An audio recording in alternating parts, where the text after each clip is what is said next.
Hello everyone, hope you are doing well. Today's word is handle. Handle म्हणजेच सांभाळणे किंवा हाताळणे. Let's see some simple examples using handle. I can handle this work म्हणजेच मी हे काम सांभाळू शकतो किंवा शकते. She handles pressure very well म्हणजेच ती तणाव खूप चांगल्या प्रकारे हाताळते. Please handle the situation calmly म्हणजेच कृपया ही परिस्थिती शांतपणे हाताळा.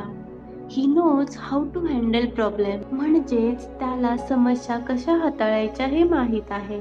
नाव it's your turn. Choose the correct sentence. Today's sentence is तो ही परिस्थिती नीट हाताळू शकतो. I have given 3 sentences to you guys. Please write correct answer in the comment section. Thanks a lot for watching. Keep learning with me.